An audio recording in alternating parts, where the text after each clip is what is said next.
لنبي الكريم وآله وأصحاب الكرام الفاتحة. أعوذ بالله من الشيطان الرجيم. بسم الله الرحمن الرحيم. الحمد لله رب العالمين الرحمن الرحيم مالك يوم الدين.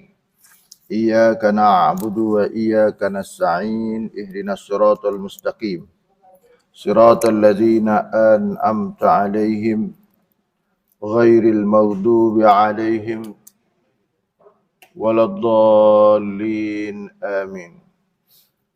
Assalamualaikum warahmatullahi wabarakatuh. Bismillahirrahmanirrahim. Alhamdulillahi rabbil alamin. Nahmaduhu wa nasta'inuhu wa nastaghfiruh. Wa na'udzu billahi min syururi anfusina wa min sayyiati a'malina. May yahdihillahu fala mudilla lahu wa man yudlilhu fala hadiya lahu. Asyhadu an la ilaha illallah wahdahu la syarika lah wa asyhadu anna Muhammadan abduhu wa rasuluh. Subhanaka la ilma lana illa ma 'allamtana innaka antal alimul hakim. Qala rabbi shrah li sadri wa yassir li amri wahlul 'uqdatam min lisani yafqahu qawli. Wala haula wala quwata illa billahil 'alil 'azim. Amma ba'd. Alhamdulillah para jemaah yang dirahmati Allah, pada pagi ini kita menyambung muzakarah ilmu kita berpandukan kepada kitab Bahrul Mazi, syarah kepada hadis Sunan Tirmizi, yang mana pertemuan kita pada minggu dulu iaitu di dalam bab yang ketujuh, yang mana bab itu menyatakan babu ma jaa fi luzumil jamaah, iaitu bab yang membicarakan seseorang itu perlu untuk melazimkan diri dalam jamaah ulama. Maka hadis yang saya sebut dulu tuan-tuan panjang. Hadis itu diriwayatkan oleh Ibnu Umar, iaitu Abdullah Ibnu Umar, di mana hadis ini menyatakan bahawa Sayyidina Umar radhiyallahu an pernah berkhutbah. Berkhutbah itu di satu tempat namanya Jabiyah. Jabiyah ini dekat-dekat dengan Damsyik, dekat-dekat dengan Syria. Maka dalam khutbah itu Sayyidina Umar radhiyallahu an mengatakan bahawa dia berucap di tempat di mana Nabi SAW pernah berucap. Mana dia berucap ataupun berkhutbah, berdiri di tempat itu dulu pada zaman Nabi SAW, Nabi pernah berkhutbah di situ.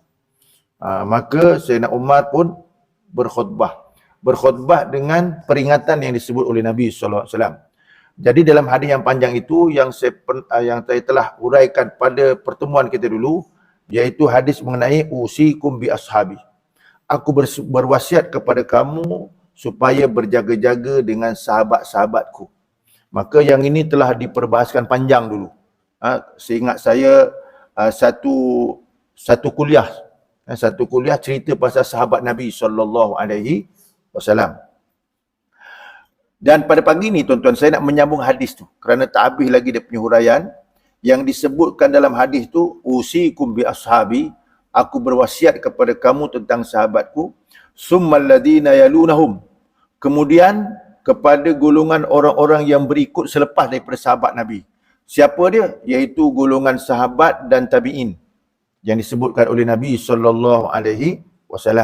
Dan golongan yang disebutkan oleh Nabi ini, golongan sahabat dan golongan tabi'in, maka diuraikan oleh para ulama. Kalau tuan-tuan ada kitab Bahrul Mazi tu, kan?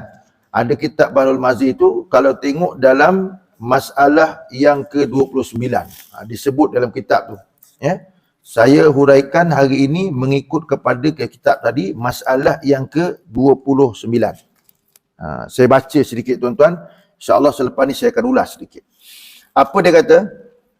Ketahuilah kiranya, wahai saudaraku, adalah makna tidak memencil daripada jamaah.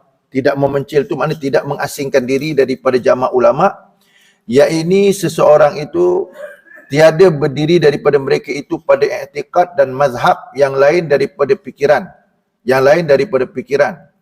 Dan hukum-hukum Allah yang terbit daripada Al-Quran dan hadis Rasulullah SAW.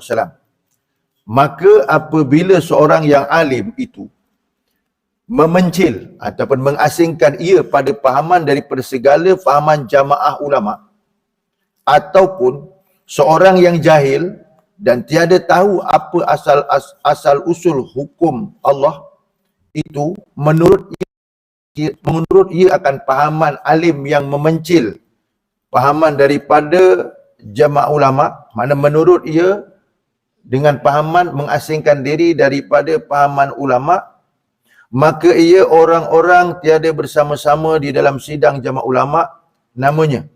Mana orang itu terasing daripada jamaah ulama, maka tertariklah dirinya kepada neraka, iaitu senang menyempang dirinya ke jalan yang tiada betul oleh sebab berkawan ia dengan nafsu dan syaitan, hingga mereka tiada sedar dirinya masuk neraka dengan sebab pencilnya, maknanya dengan sebab mengasingkan diri. Baik, saya nak huraikan masalah 29 ni. Apa yang disebutkan oleh ulama yang menghuraikan kitab ini, iaitu kitab Bahrul Mazi, dia kata bahawa seseorang yang selepas kepada Nabi, selepas kepada sahabat, selepas kepada tabi'in, maka dia kena mengikuti Sawadul Azam, dia panggil. Sawadul Azam. Apa dia Sawadul Azam? Iaitu kalau bahasa kita, golongan jumhur. Golongan yang majoriti. Golongan yang terbesar daripada perhimpunan di kalangan para ulama.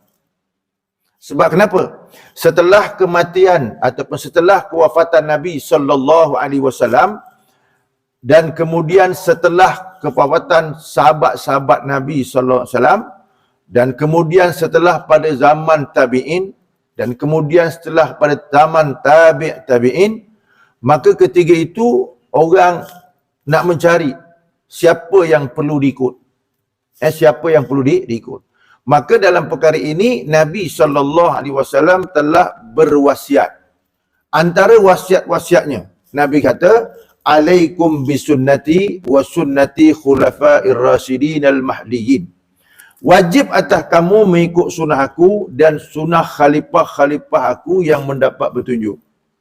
Kalau dalam hadis ni dia kata ikut sunnah Nabi, bagi kita mudah fahamlah. Mana yang datang daripada Nabi kita pegang. Kemudian Nabi sebut selepas daripada itu, selepas kepada kewafatan Nabi, maka Nabi kata, Nabi kata, kamu kena ikut khalifah aku yang mendapat petunjuk. Maka di sana tuan-tuan, ulama menyatakan khalifah yang disebut oleh Nabi di dalam kitab ialah selama 30 tahun. 30 tahun maka dikira oleh para ulama zaman Sayyidina Abu Bakar 2 tahun setengah, zaman Sayyidina Umar radhiyallahu an 10 tahun, zaman Sayyidina Uthman Ibn Affan 12 tahun, zaman Sayyidina Ali selebihnya, dan zaman Sayyidina Hasan iaitu anak kepada Sayyidina Ali, cucu Rasulullah 6 bulan.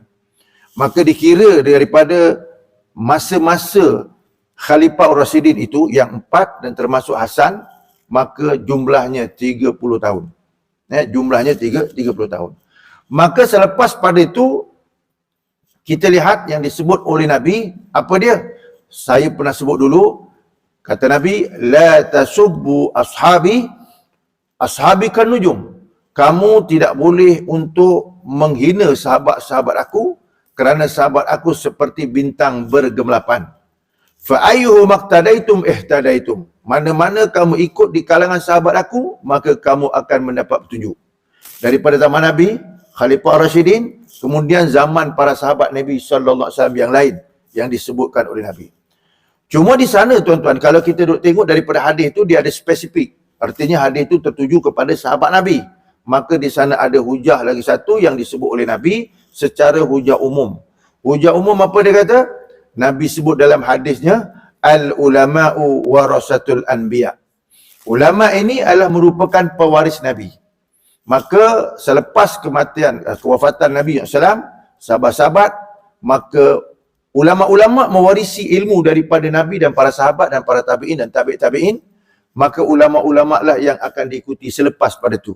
Kerana itulah yang keluar daripada mulut Nabi SAW. Dan Al-Quran sendiri menyebut, dia kata, innama yakhshallaha min ibadil ulama. Sesungguhnya di kalangan hamba-hamba aku di atas muka bumi, yang orang yang takut kepada Allah ialah hamba-hambanya yang daripada kalangan para ulama. Maka di sini tuan-tuan, ulama-ulama ini menjadi ikutan. Ulama-ulama menjadi panduan kerana penyataan yang telah disebut oleh Nabi SAW. Jadi kita mengambil ilmu daripada para ulama yang telah diwarisi ilmu-ilmu Nabi dan para sahabat kepada mereka. Jadi kat sini tuan-tuan, kita kena faham ulama tu apa benda. Kan? Ulama tu siapa? Adakah layak semua orang dikategorikan sebagai ulama? Dengan kita tidak menafikan seluruh orang Islam, setiap individu wajib memahami dan mempelajari hukum hakam yang fardu ain bagi melepaskan tanggungjawab dirinya. Saya sebut balik tuan-tuan, Nabi pandukan kita dengan supaya mengikut ulama. Tetapi tidak semua orang yang mampu untuk menjadi para ulama. Dan tidak dinafikan bahawa setiap individu Islam, tak kira lelaki atau perempuan, apa juga kategorinya, mereka diberikan kewajipan untuk mempelajari fardu ain bagi melepaskan fardu ain untuk dirinya yang disebut dalam hadis Nabi SAW. Jadi justru itu mereka perlu mencari ulama sebagai untuk memahami ilmu fardu ain. Kalau nak jadi ulama semuanya, kan, bukan tak boleh. Tapi kita tengok orang duduk dalam majlis ilmu tu payah. Kan? Ada yang jenis orang ni nak duduk dalam majlis ilmu tu payah. Jadi kalau kita lihat tuan-tuan, sahabat-sahabat Nabi, dia tak macam kita. Mereka itu kedudukannya ulama. Sebab sahabat-sahabat Nabi banyak yang ahli ijtihad. Ramai yang ahli ijtihad. Saya dah bagi contoh kepada tuan-tuan bagaimana perbezaan pandangan di kalangan sahabat Nabi yang tidak terkeluar daripada golongan orang yang berijtihad, yang masih lagi dapat pahala. Kemudian daripada itu, dalam kitab ni disebut, sekiranya ulama ataupun individu, disebut dua itu. Ulama ataupun individu memencilkan diri dalam jamaah ulama. Disebut kat situ. Memencilkan diri dalam jamaah ulama. Maka perkara ini menjadi suatu perbahasan. Kenapa para ulama itu perlu diikuti? Kalau tuan-tuan lihat dalam pandangan mazhab Syafi'i, kita ni mazhab Syafi'i, maka cara mengambil hukum dalam mazhab Syafi'i ini sumbernya 4. Pertama Al-Quran, nombor 2 hadis, nombor 3 ijma', nombor 4 qiyas. Itu dalam mazhab Syafi'i. Kalau mazhab lain tu dia ada tambah lagi, lebih pada 4. Kerana sumber dan perbahasan tu ada 14. Cuma nak menyebutkan dalam mazhab Syafi'i, maka dia menjadikan 4 kategori ini sebagai sumber hukum. Pertama Al-Quran, 2 hadis, 3 ijma' dan yang keempat itu qiyas. Bila menyebut yang nombor 3 itu, iaitu ijma', kesepakatan para ulama. Bukan seorang. Bila ijma' ni adalah merupakan kesepakatan para ulama. Bila kesepakatan para ulama ni pernah timbul pada zaman Imam Asy-Syafi'i. Imam Syafi'i ni pernah ditanya oleh orang, di mana soalan dia ialah, orang tu datang jumpa dengan Imam Syafi'i, ada dalam kitab Ar-Risalah yang ditulis oleh Imam Syafi'i sendiri. Maka dia tanya, aku dengar bahawa engkau punya cara mengambil hukum, antara hujahnya ialah ijma', iaitu kesepakatan ulama'. Orang tu tanya, apa hujah kamu? Apa dalil yang benda tu dijadikan sebagai satu hujah? Maka Imam Asy-Syafi'i nak jawab soalan tu, dia minta tempoh 3 hari. Seorang yang tarafnya mujtahid mutlak. Maknanya Imam Asy-Syafi'i ini mujtahid mutlak. Dia belajar, dia tak ikut pandangan orang lain. Kenapa? Dia mampu untuk beristihad. Bila ditanya soalan tu, dia minta tempoh 3 hari. Bila minta tempoh 3 hari, sampai masa 3 hari, maka orang tadi tanya balik dengan Imam Syafi'i. Maka dia kata, apa yang kau tanya, hujahnya ialah dalam Al-Quran surah An-Nisa juzuk ke-5, ada ayat berbunyi, wa man yushaqiqir rasul min ba'di ma tabayyana huda wa yattabi' ghaira sabilil mu'minina nuwallihi ma tawalla wa nuslihi jahannam wa sa'at masira. Itu disebutkan oleh Allah dalam Quran. Dia kata hujah yang kau tanya tadi tu ni ayat dia. Kan? Apa maksud dia? Wa may yushaqiqir rasul. Siapa-siapa yang melawan Rasul, min ba'di ma tabayyana lahul huda, setelah nyata kepada mereka itu petunjuk, setelah nyata hujah, tetapi masih juga melawan, wa yattabi' ghaira sabilil mu'minin, dan mereka mengikut jalan yang bukan jalan orang beriman, maka kami akan baling mereka itu dalam neraka Allah Subhanahu wa taala. Jadi perkataan sabilil mu'minin tu yang disebut oleh Imam Asy-Syafi'i sebagai penyataan ijma', kesepakatan ulama. Itu yang disebutkan oleh Imam Asy-Syafi'i rahimahullah ta'ala. Maka orang tadi dia kata apa? Betul. Pelik tuan-tuan. Orang tu tanya, dia kata betul. Hujah tu betul. Wa yattabi' sabila ghairil mu'minin, tu mengikut jalan orang yang bukan beriman. Maka perkataan itu memberi makna ijma'. Jadi tuan-tuan, cuma orang tadi tanya dengan Imam Syafi'i, kenapa kamu ambil masa 3 hari nak jawab soalan aku? Maka Imam Syafi'i jawab, aku balik, aku meneliti Al-Quran, aku khatam 3 kali untuk cari dalil tersebut, untuk memastikan jawapan tu betul. Itu dia Imam Syafi'i tuan-tuan. Maknanya dia cukup teliti. Sebab tu tuan-tuan, tak patut dan tak beradab kalau seorang itu mengatakan Imam Syafi'i ni orang yang biasa-biasa, sedangkan dia adalah mujtahid mutlak, yang mana kalau nak keluarkan hukum dia cukup teliti. Dia cukup teliti. Itu Imam Asy-Syafi'i rahimahullah ta'ala. Berbeza dengan orang hari ini, bila pandangan Imam Syafi'i kadang-kadang diperlekehkan kerana merasakan diri itu dah hebat. Kan? Kalau tuan-tuan tengok dekat medsos, macam-macam lah akan timbul. Kan? Perbezaan pandangan yang masalah furu'iyah. Cuma yang saya nak sebut tuan-tuan, bila Imam Syafi'i kata macam tu, berbeza dengan zaman kita. Zaman kita orang kata zaman langit terbuka, senang dapat maklumat, tetapi maklumatnya copy paste. Maklumatnya jenis copy paste. Kita ambil, kita copy, kita paste, kemudian kita share. Banding dengan Imam Syafi'i, dia tengok dulu, teliti dulu, pandangan tu betul ataupun tidak. Sepatutnya sebagai sikap orang beriman, dia kena ada sikap apa dipanggil tabayun. Quran mengatakan, ya ayyuhalladzina amanu in ja'akum fasikum binaba'in fatabayyanu. Wahai orang beriman, kalau datang kepada kamu orang fasik bawa berita, kamu kena tabayun. Kalau kita lihat ayat tadi tuan-tuan, orang fasik datang bawa berita, maka kita kena semak. Zaman hari ni orang fasik bawa berita banyak. Mana dia orang fasik? Facebook, TV, radio, tu termasuklah tu. Kan? Jadi kita kena semak, kena teliti sebagai orang Islam.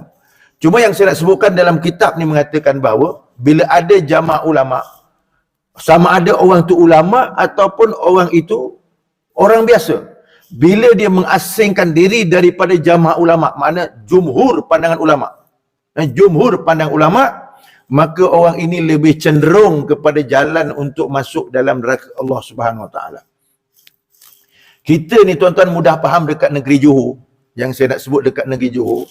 Tuan-tuan kalau perhati imam baca khutbah, hari ni hari Jumaat, perhati imam baca khutbah. Biasanya imam akan baca khutbah kerajaan negeri Johor ni, khutbah nombor 2. Kan? Khutbah nombor 2. Dia mesti akan sebut, di sana dia kata kita berpahaman i'tiqad ahli sunnah wal jamaah, aliran Asy'ariyah dan Maturidiyah. Itu dalam khutbah tu. Disebut terang tu. Maknanya kita ni beriktikad dengan pahaman ahli sunnah wal jamaah, aliran Asy'ariyah dan Maturidiyah. Kenapa? Kerana itulah pandangan jumhur yang ada pada saat ini. Dengan kita tak menafikan dekat sana ada pandangan lain, tetapi itulah pandangan jumhur yang dipilih dalam suasana negeri kita, bahkan negara kita. Kan? Jadi kalau yang lain daripada itu, maka orang akan nampak benda tu macam pelik sikit. Kan? Orang tu akan nampak pelik sikit. Ataupun orang itu akan mengasingkan diri daripada pandangan umum atau pandangan jumhur. Jadi sebab itu tuan-tuan, kita ni dekat negeri Johor ikut pahaman i'tiqad ahli sunnah wal jamaah, aliran Asy'ariyah dan Maturidiyah. Nak faham benda tu, kita kena kaji siapa dia aliran Asy'ariyah, siapa dia aliran Al-Maturidiyah, yang menjadikan pahaman bab akidah. Pahaman bab akidah. Kalau kita lihat daripada sudut fiqh, kita lebih cenderung dekat tempat kita ni mengikut mazhab Syafi'i. Kerana kita hari ni kebanyakannya bermazhab Syafi'i, dengan tak menafikan di sana ada mazhab selain Syafi'i, iaitu Hanafi, Hambali dan Maliki. Tetapi secara jumhurnya masyarakat kita mengambil pandangan dalam mazhab fiqh, mazhab Syafi'i. Kalau kita tengok pergi mana-mana tuan-tuan, kita akan jumpa paling mudah untuk faham, subuh ada baca kunut. Kan? Kemudian kalau orang mati baca talqin. Kemudian tahlil. Kan? Walaupun kalau tuan-tuan tengok pandangan Imam Syafi'i itu sendiri berbeza, tetapi pandangan Syafi'iyah pun tidak berbeza, maka kat situ kita hari ini jumhurnya mengambil pandangan fiqh, amalannya ialah mazhab Syafi'i. Daripada sudut keyakinan akidah, kita mengambil pandangan ahli sunnah wal jamaah, aliran Asy'ariyah dan Maturidiyah. Kenapa? Kat sana macam-macam aliran daripada sudut keyakinan. Cuma nak disebutkan bahawa pandangan aliran tu banyak. Kenapa? Nabi sendiri dah sebut. Nabi kata apa? Sataftariku ummati salasa wa sab'ina firqah, isnani wa sab'ina fin narin wa wahidun fil jannah. Umat aku akan pecah kepada 73 kelompok. Nabi kata umat aku. Ni hak tak masuk orang tak Islam. Tak masuk orang yang kafir, tak. Tapi Nabi kata sataftariku ummati. Umat aku itu sendiri akan pecah kepada salasa wa sab'ina firqah, 73 firqah. Isnani wa sab'ina fin nar, 72 masuk neraka, wa wahidun fil jannah, 1 masuk syurga. Maka kata sahabat Nabi, manhum ya Rasulullah, siapa dia yang kau kata masuk syurga? Maka Nabi kata, ma ana alaihi wa ashabi, di mana aku dan sahabat aku berada di kalangan mereka dijadikan panduan. Wa fi riwayatin, dalam satu riwayat lain kata ahlu sunnah wal jamaah, iaitu ahli sunnah wal jamaah. Itu kenyataan daripada Nabi. Maknanya ada 73 kelompok tuan-tuan di kalangan umat Nabi Muhammad yang berpecah pemahaman dia. Maka di sana datang antara ulama, saya sebut tuan-tuan kenyataan tu, sebab orang hari ni bila bercakap dia nak bukti dan nak fakta, kan? Dia bukan auta. Sebab cakap kena ada fakta, barulah orang akan faham, dan cakap mesti ada rujukan. Zaman hari ni, maka di sana datanglah beberapa ulama yang menghuraikan kategori yang disebut oleh Nabi. Maka di sana datang seorang namanya Imam Abu Tahir Al-Baghdadi. Imam Abu Tahir Al-Baghdadi menulis kitab namanya Al-Farqu Bainal Firaq. Dia tulis kitab ni, maka dalam kitab ni disyarahkan siapakah yang disebutkan oleh Nabi. Ya, bermula daripada 5 kelompok, dia pecah jadi macam-macam kelompok. Kan? Tuan-tuan tengok. Ya, kalau tuan-tuan tengok, orang ahli sunnah tu sendiri pun berbeza pandangan. Kemudian orang yang bermazhab Syafi'i itu sendiri pun berbeza pandangan. Kenapa? Dalam mazhab Syafi'i itu ada pandangan Syafi'iyah. Ada lagi begitu.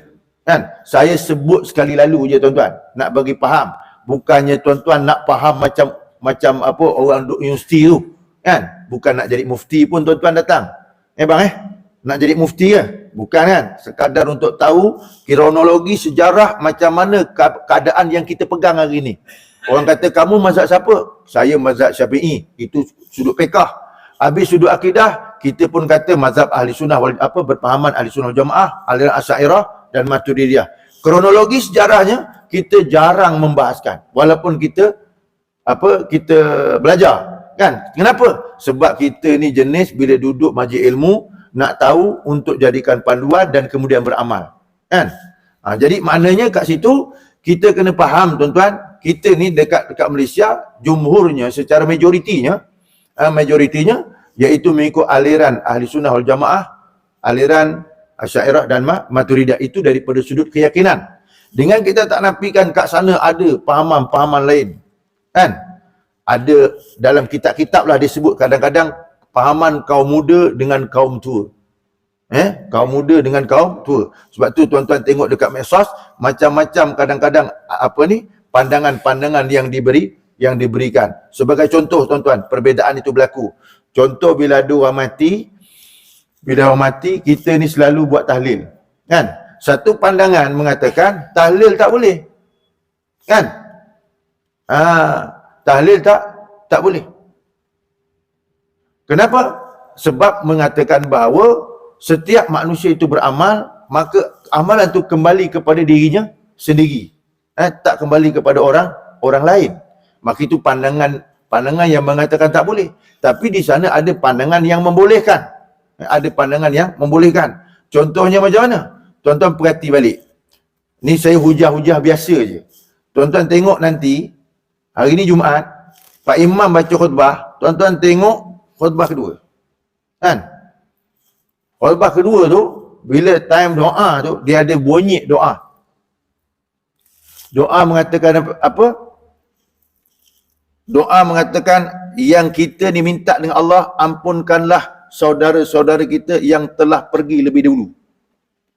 Tu kan ada dalam doa, dalam khutbah yang kedua. Maka dengan ayat itu dalam surah Al-Hasyr disebutkan oleh Allah menjadi hujah bahawa kita ni orang hidup mendoakan si mati, maka dapat sampai kepada mereka. Kenapa Quran sendiri sebut macam tu? Jadi berbeza-beza dalam memahami nas. Sebab tu ada golongan yang kata boleh, ada golongan kata tak boleh. Maka kita ni tuan-tuan pergi ke satu tempat, kita tengok keadaan orang tempat tu. Orang tu bertahlil, maka pandangan yang kita membolehkan kita guna. Jangan kita pandangan yang bercanggah, bergaduh tak habis. Kan? Ni kadang-kadang ni kita tuan-tuan belajar, kita tak faham, tapi kita kata terus-terus bid'ah terus. Kan? Tuan-tuan tengok dekat medsos tuan-tuan, ada seorang imam Masjid Nabawi datang Malaysia. Imam Masjid Nabawi datang Malaysia. Kalau kita tengok kat sana tuan-tuan, dia baca Fatihah semayang, dia tak baca bismillah. Kalau baca pun slow. Kan? Tapi bila dia datang Malaysia, saya tengok baru ni tuan-tuan datang Malaysia, dia baca bismillah dengan jahar. Baca bismillah dengan kuat. Bila nak baca lepas takbir, dia pun baca bismillahirrahmanirrahim.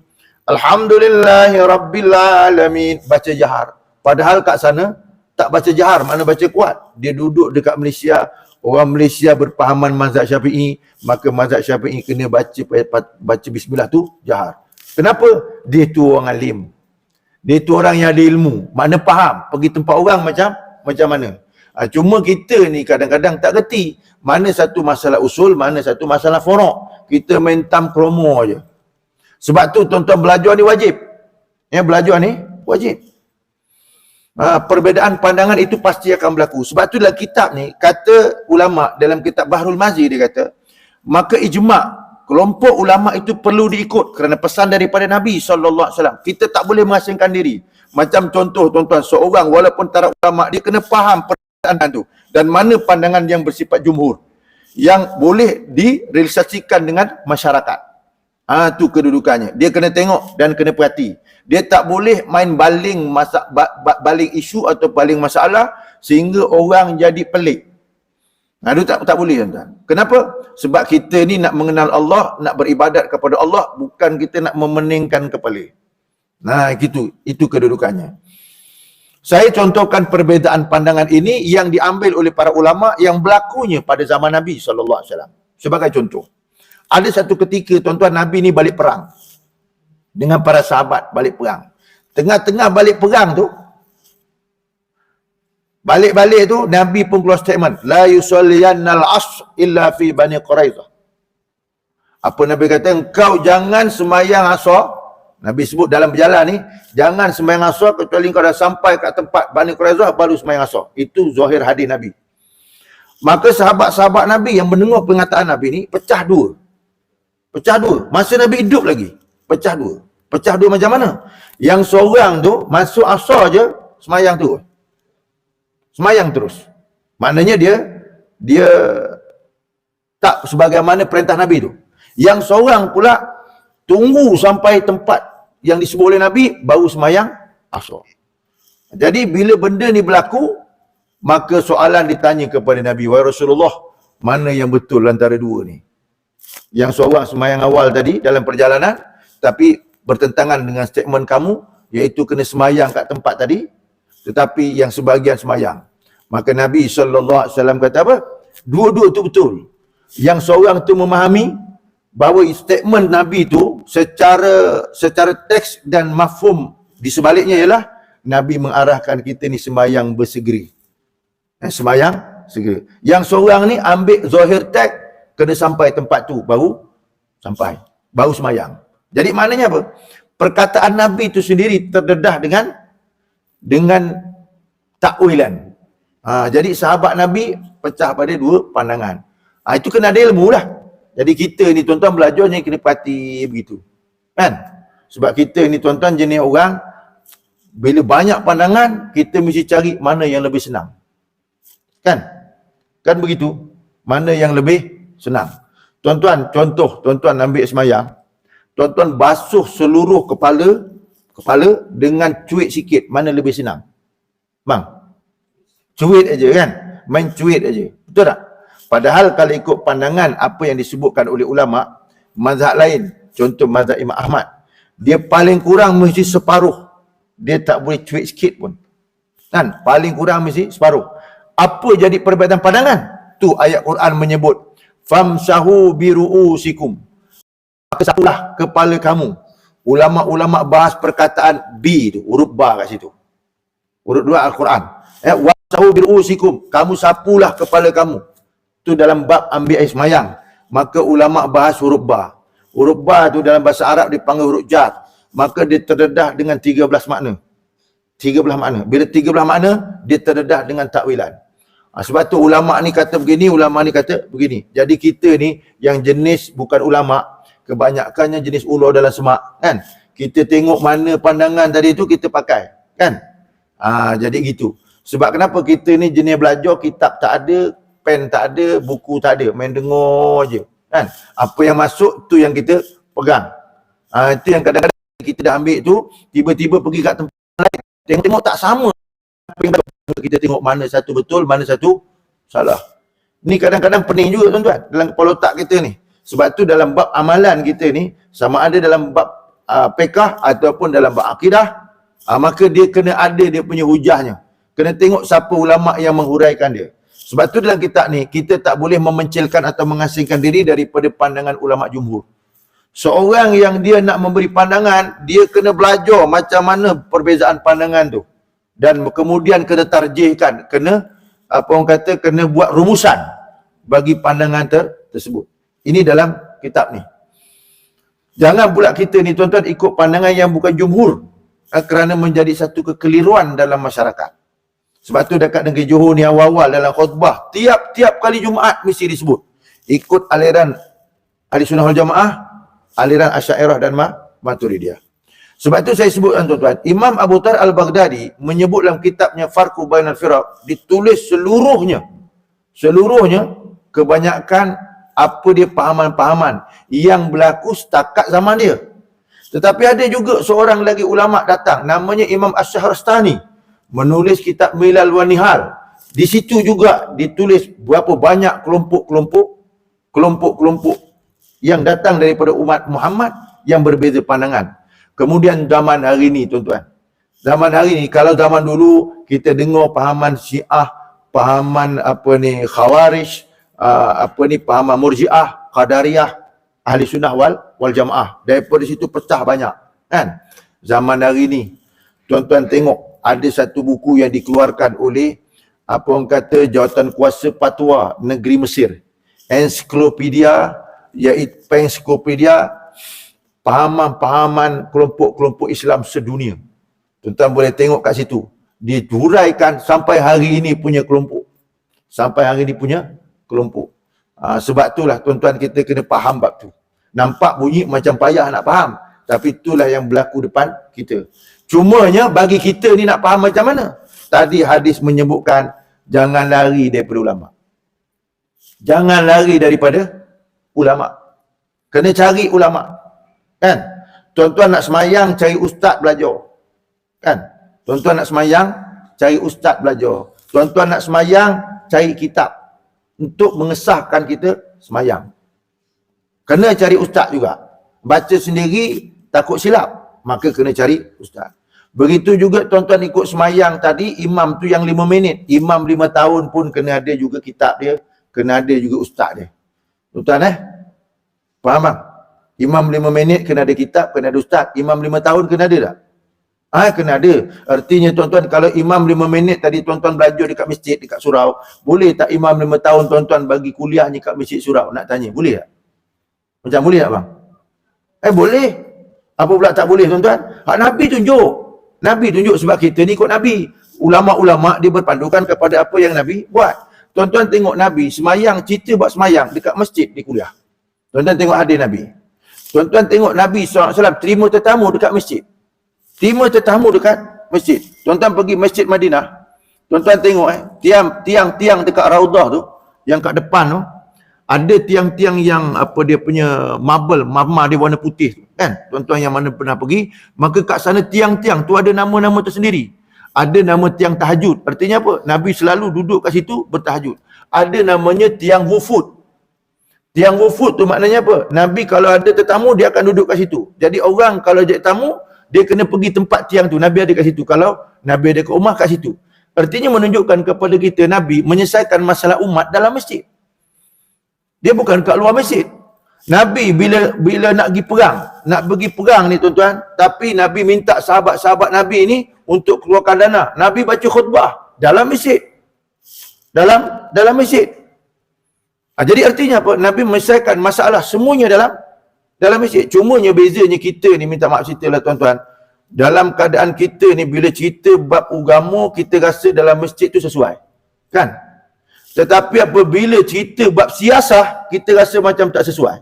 Kenapa? Sebab otak kita tu dah macam penjajah. Penjajah memang macam tu. Otak dia mengasingkan apa dia? Mengasingkan sistem kehidupan dengan agama. Itu yang kita duk tengok tuan-tuan, kadang-kadang kalau cerita bab siasah dalam masjid, orang rasa pelik. Kan? Ustaz ni cerita ni pula dalam. Inilah kalau kita mempelajari tentang Nabi SAW. Bahkan ada satu hadis Nabi SAW, tuan-tuan, kalau tuan-tuan lihat dalam hadis Sahih Muslim, ada satu hadis Nabi, pernah Nabi lepas subuh Nabi naik khutbah, Nabi berkhutbah. Berkhutbah sampai zuhur. Mengikut dalam riwayat, turun sembahyang zuhur, lepas zuhur naik lagi khutbah. Bercakap sampai asar berhenti, sembahyang asar, lepas tu lepas asar naik lagi khutbah. Yang mana Nabi menceritakan kepada para sahabat tentang hari kiamat. Hadisnya cukup panjang. Bayangkan daripada subuh sampai tengah hari. Kan? Jadi kalau kita lihat tuan-tuan, Nabi cerita benda tu dalam masjid. Nabi cerita benda tentang benda yang realiti, benda yang akan datang, semua dia ceritakan. Kenapa? Sebab Nabi membawa Islam. Islam itu way of life, cara hidup. Islam itu cara hidup. Artinya bab semayang pun ada, bab kerja pun ada, bab cari makan pun ada, semuanya disebutkan oleh Allah Ta'ala dalam Al-Quran. Jadi kita kena melihat bahawa tuan-tuan, kehidupan kita di atas muka dunia tak boleh diasingkan dengan agama.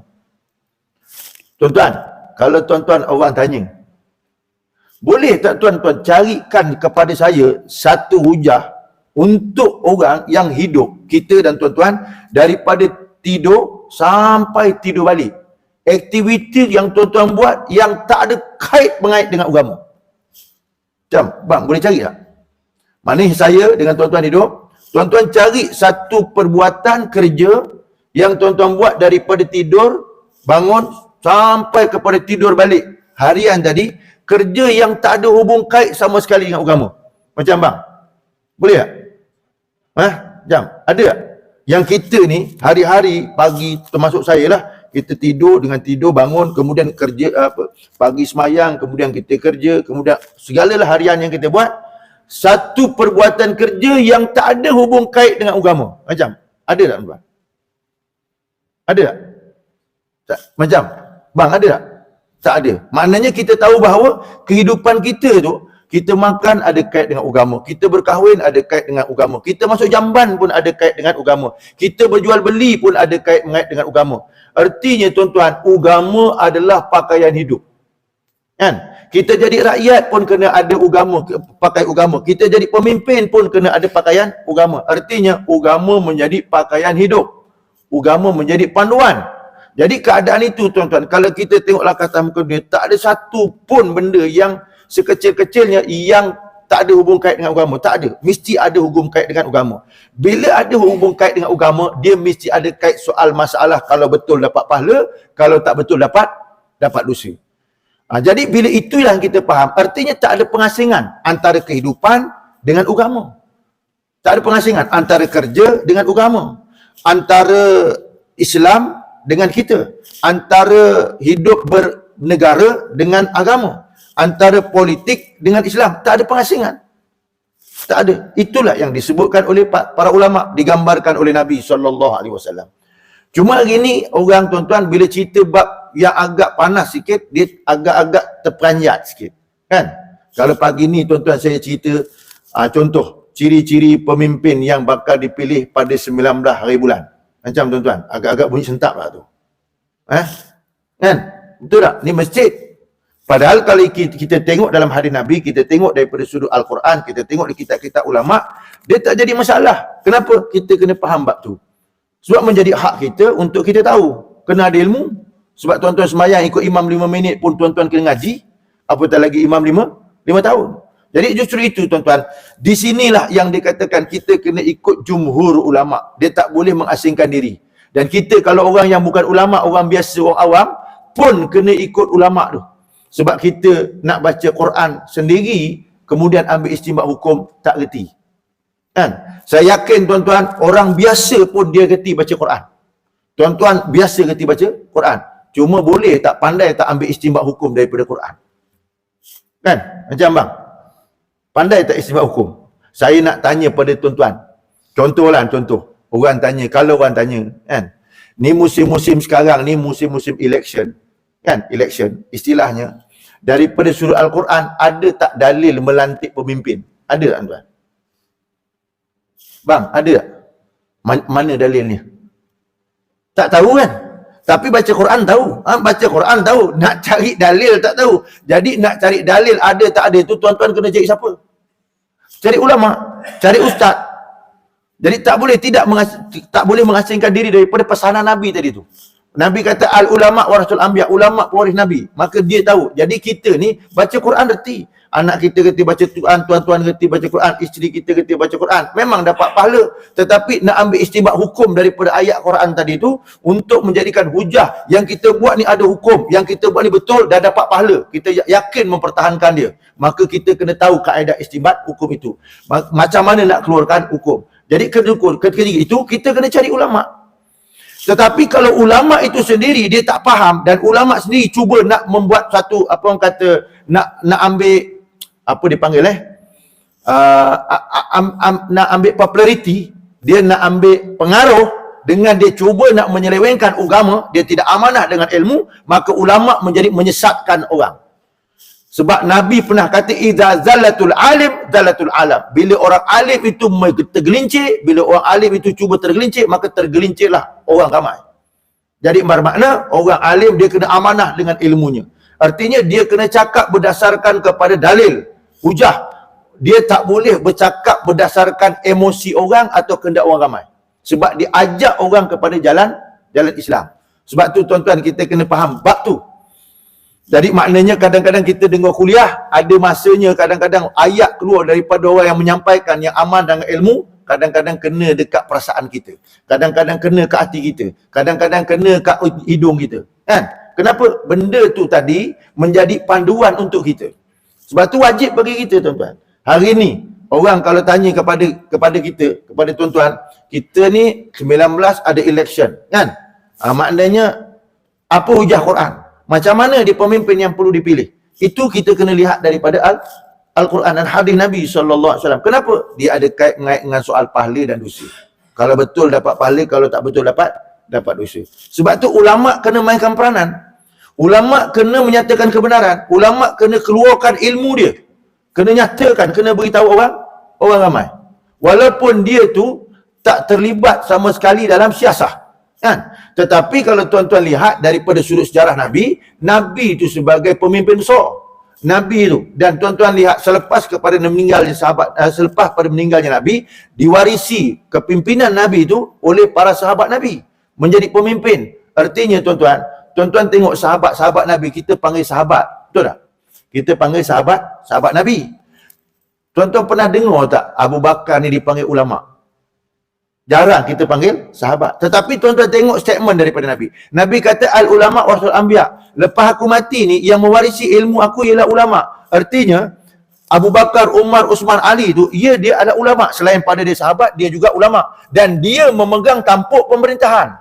Selepas kematian Nabi, dia memegang tampuk pemerintahan. Artinya apa? Ulama kena memegang tampuk pemerintahan bagi menterjemahkan ilmu Islam itu. Itu dia. Itu yang kita kena faham. Ini kadang-kadang orang marah bila ulama bercakap, ustaz bercakap tentang siasah, dia kata apalah ustaz ni, cerita bab ni pula kan. Ustaz, dia ingat tuan-tuan agama tak ada kaitan dengan hidup. Dia ingat agama ni tak ada kaitan dengan pemerintahan. Padahal itulah yang ditunjukkan oleh Nabi. Datang satu ayat Quran dalam Al-Quran menyebutkan tentang negara. Apa dia tuan-tuan? Baldatun tayyibatun warabbun ghafur. Ni ayat cerita tentang negara. Apa dia? Iaitu suatu negeri yang beriman kepada Allah ni menjadi satu negeri yang baik dan mendapat keampunan daripada Allah. Itu dia. Dan dalam hadis Nabi kata kalau pemimpin itu benar, pemimpin itu bagus, maka dia akan dipayungi oleh Allah Ta'ala di hari akhirat.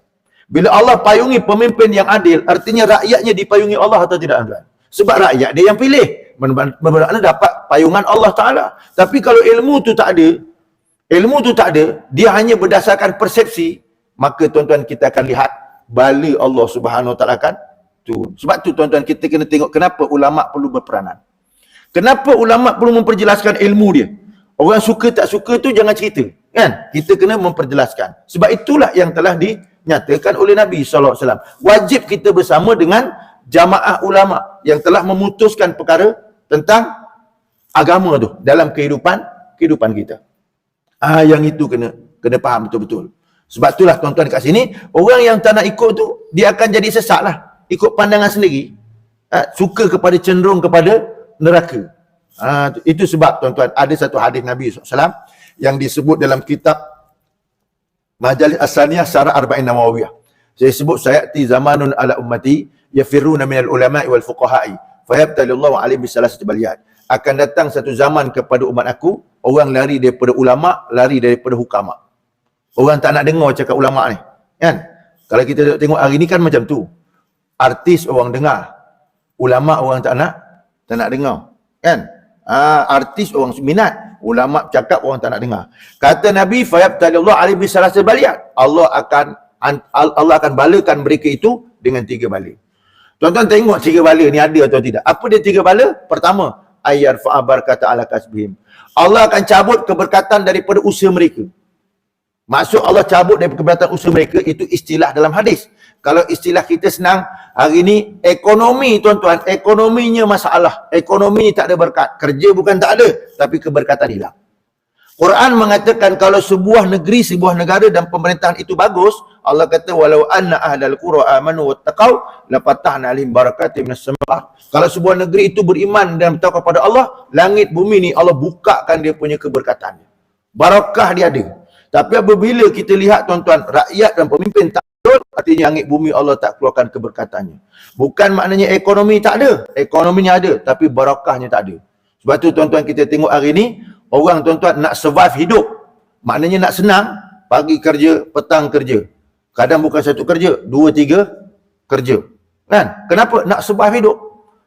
Rasa macam tak cukup. Kan? Rasa macam tak cukup. Itu yang berlaku. Pertama sekali balanya ialah Allah angkat keberkatan daripada usaha mereka. Kalau zaman dulu tuan-tuan kita tengok mak bapak kita universiti pun tak masuk, kerja nuri getah sawit, tapi anak 10 semua boleh belajar, semua boleh makan. Hari ni tuan-tuan, rumah besar, anak tak ramai, tapi nak jaga anak tak ramai tu tuan-tuan, lintang pukang. Kan? Betul kan? Lintang pukang. Tu yang kita duk tengok hari ni. Baik, yang kedua kata Nabi, wa yusallitullahu alaihim sultanan zaliman. Kalaulah orang itu tak nak dengan ulama, bala kedua, mereka itu akan ditimpa dengan sultan yang zalim. Pemimpin yang zalim. Akan berlaku pemimpin yang zalim. Akan berlaku. Itu memang realiti yang disebutkan oleh Nabi SAW. Jadi pemimpin yang zalim, kalau kita tak nak dengar kata ulama. Kalau kita tengok daripada sudut ayat-ayat Quran dan hadis Nabi secara lama, banyaklah tuan-tuan, kan? Tentang pemimpin-pemimpin yang zalim. Allah Ta'ala sebut dalam Quran banyak kaum-kaum yang dimusnahkan oleh Allah. Kenapa? Sebab tak ikut pandangan daripada Nabi dan Allah Ta'ala juga ulama. Saya nak sebut tuan-tuan, taat kepada pemimpin ni wajib ke tak wajib?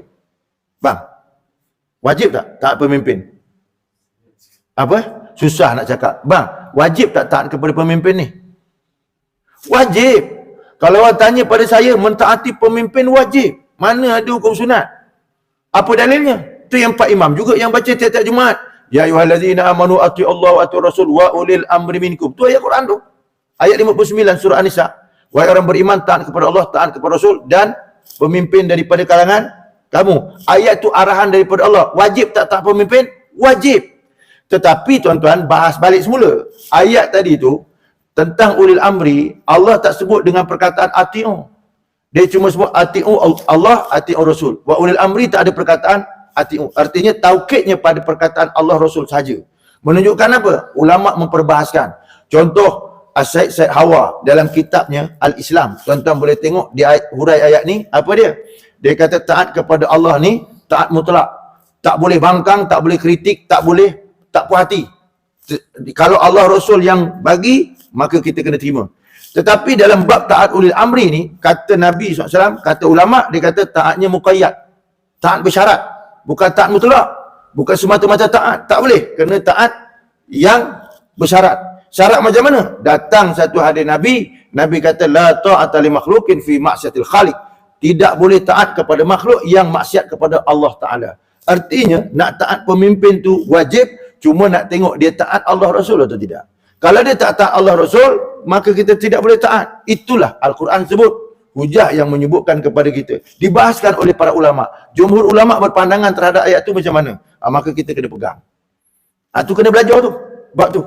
Itu yang disebutkan oleh Allah, oleh Nabi, oleh para ulama, berisiat daripada ayat yang tersebut. Kalau ikutkan tuan-tuan baca kitab tafsir tu, kitab terjemahan, tuan-tuan baca ayat 59 surah Nisa, tuan-tuan akan jumpa wahai orang beriman, taat Allah dan taat Rasul dan pemimpin di kalangan kamu. Kalau secara terjemahan tuan-tuan kat situ, tuan-tuan akan kata memang wajib taat dan pemimpin. Tetapi yang macam mana? Itu kena pada penguraian. Kena ada istimbat hukum kat situ. Kena ada cara nak memahami. Itulah kena pada ulama. Kalau tidak, apa dia? Kata Nabi, balanya ialah akan datang pemimpin yang jahat dan zalim. Bukan saya kata, Nabi SAW sebut. Yang ketiga, yang jadi lagi masalah besar. Apa dia? Wa yakhruju minad dunya bighairi iman. Akan keluarlah mereka daripada dunia tanpa iman. Maksudnya apa? Mati dalam keadaan tak beriman. Mati dalam keadaan tak beriman. Dan Nabi pernah memberi amaran begini, tuan-tuan. Dalam hadis yang sahih Muslim, ini penghujung lah tuan-tuan. 7 suku kita berhenti. Kan? Tengok tuan-tuan pun dah macam lunjuk kaki tu, nak bersilir pun payah. Kan? Biasalah tuan-tuan. Kan? Saya tak ada masalah tuan-tuan. Tuan-tuan nak lunjuk kaki pun tak ada masalah. Saya tahu tuan-tuan sejuk. Kan? Ada gout kan? Tapi kalau kaki tu boleh lipat-lipat lah. Kalau boleh lipat, kalau tak boleh nak macam mana? Baik. Yang saya nak sebut tuan-tuan, ada satu hadis Nabi sebut macam ni. Dia kata, innallaha la yaqbidul ilma intiza'an min suduri rijal. Walakin yantazu biqabdil ulama hatta idza lam yubqi aliman ittakhadhan nasu ru'asan juhalan fasu'ilu fa'aftu bighairi ilmin wa adallu. Tu hadis dia. Sahih Muslim. Apa maknanya? Sesungguhnya Allah Subhanahu Wa Taala tidak akan cabut dan angkat ilmu tu daripada dada manusia. Allah tak akan sedut ilmu-ilmu yang ada kat dada kita, yang kita belajar. Tak akan sedut macam tu. Tetapi Allah ambil biqabdil ulama, dengan dimatikan para ulama. Maka bila ulama mati, orang dah tak nak ikut ulama, ittakhadzan nasu ru'asan juhalan. Maka ketika itu orang akan ambil ru'asan juhalan, pemimpin yang jahil. Bila ulama tak berperanan, ulama tak duduk kat tempatnya, ulama tidak memimpin, maka ketika itu orang akan cari pemimpin yang jahil. Bila pemimpin yang jahil ini dicari oleh ulama, diiktiraf oleh ulama, diangkat oleh ulama, fasu'ilu, orang akan tanya pemimpin tu. Yang jenis macam mana? Yang tak ada ilmu. Fa'aftu, mereka akan keluarkan pandangan dan fatwa, wadallu wa adallu. Dia sesat dengan orang yang dipatwakan sesat. Itu Nabi kata. Artinya tuan-tuan, kita tak boleh lepaskan daripada Islam, kita tak boleh lepaskan diri daripada agama, kita kena jadikan agama sebagai panduan. Jadi menunjukkan kepada kita, tak boleh tidak, kena cari juga ulama. Supaya ulama berperanan dengan ilmunya menjadi panduan kepada kita. Sebab tu tak boleh memencilkan diri daripada golongan ulama. Rugi tuan-tuan. Rugi. Janganlah jadi ulama, janganlah tuan-tuan kita ulama ni tuan-tuan kita peti aiskan dia. Faham tuan-tuan, peti ais? Kan? Ulama ada hidup dengan ilmunya tetapi dia tak dapat berperanan, tak dapat tempat untuk menyampaikan ilmu dia. Kan? Maklumlah biasa kadang-kadang orang ni tuan-tuan bila dengar agak-agak bunyi macam keras sentap sikit kan. Lepas ni tak payahlah panggil dia kan. Jadi ulama tak berperanan. Ulama tak ada tempat untuk menyatakan. Tetapi dalam keadaan ini wajib bagi kita untuk berpandukan kepada para ulama dengan syarat apa dia? Ulama tu betul. Dengan syarat ulama tu menzahirkan ilmunya yang betul-betul daripada Nabi. Bukan jenis ulama tuan-tuan yang jenis nak cari populariti. Sebab zaman hari ni kan senang tuan-tuan nak cari populariti. Orang nak cari pengaruh dengan media massa yang ada hari ni. Tapi nak menyatakan kebenaran tak berani. Boleh faham tuan-tuan? Jadi itulah huraian kepada hadis yang pada pagi ini yang pun masih belum habis menceritakan tentang perlunya kita bersama dengan jamaah ulama. Kalau tuan-tuan lihat daripada sudut hari ini, saya sambung sikit aja sebagai ujung. Kalau dulu tuan-tuan daripada zaman Nabi, zaman Khulafaur Rasyidin, zaman kerajaan Umayyah, Bani Abbasiyah, kemudian zaman kerajaan sampai kepada zaman kerajaan Osmaniyah Turki. Kan? Maka kita lihat Islam memerintah dunia. Jatuhnya zaman kerajaan Osmaniyah Turki 1924, maka kita tidak dapat lihat di mana negara-negara yang dapat memerintah dengan cara Islam, secara bentuk sistem. Kan? Maka kita tak nampak secara khilafah. Justru itu tuan-tuan kita lihat hari ni orang teraba-raba nak tengok mana model dia. Kan? Maka tuan-tuan tengok mutaakhirin. Oleh kerana tadi dalam kitab ni kata kena ikut ulama, tuan-tuan tengok apa dia? Almarhum Dr. Syuk Qardawi yang baru meninggal tuan-tuan. Dia mengasaskan gagasan apa dia? Iaitu Persatuan Ulama Sedunia. Sebab khilafah tak ada, maknanya pemerintahan Islam tak ada. Artinya dia mengasaskan apa? Mengasaskan Persatuan Ulama Dunia, peringkat dunia. Kalau kita tengok Darul Ifta tu Mesir aja. Kan? Kalau kita tengok jawatan kuasa fatwa Malaysia aja kan. Negara lain tak. Kan? Tetapi dia mengasaskan satu persatuan dunia, NGO Persatuan Ulama Dunia yang mewakili kepada ulama-ulama seluruh dunia untuk apa? Mengeluarkan pandangan yang digunakan oleh seluruh orang. Kan?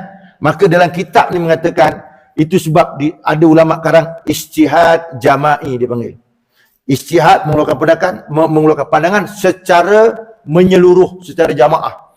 Itu dibuat siapa dia? Dipimpin dulu oleh almarhum Dr. Yusuf Al-Qardawi, mati dah. Tapi persatuan tu ada lagi. Jadi tuan-tuan, kata ulama, bila satu pemerintahan sebuah sistem Islam tak ada, maka dia kena merujuk siapa dia ulama yang paling alim ketiga zaman itu. Siapa dia ulama yang paling alim ketiga zaman itu. Sebab tu kata Nabi, setiap 100 tahun mesti ada satu mujaddid. Setiap 100 tahun. Itu yang disebutkan oleh Nabi sallallahu alaihi wasallam. Jadi kita tengok hari ni tuan-tuan, ulama dunia ada, kita nak tengok pandangan dia macam mana. Itu berlaku hari ni. Sebab tu tuan-tuan kita tengok dalam isu-isu semasa, kita tengok macam mana pandangan ulama dunia. Yang saya nak sebutkan pada tuan-tuan, antara salah satu pandangan yang dikeluarkan oleh almarhum Dr. Qardawi tentang election ni, apa dia kata?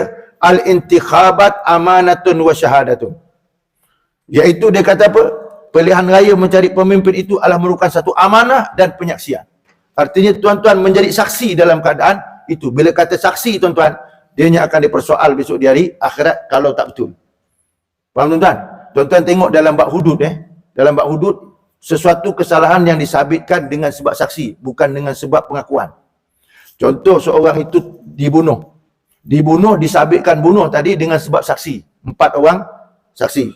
Jadi tuan-tuan, mengikut kaedah Islam, bukan sebab pengakuan. Kalau pengakuan pembunuh tadi itu, maknanya saksi tak perlu. Tapi kalau tak ada pengakuan, saksi memerlukan saksi. Apabila diputuskan satu hukuman tadi bunuh dengan saksi, tiba-tiba orang tadi didapati bersalah, maka laksanakan hukuman bunuh.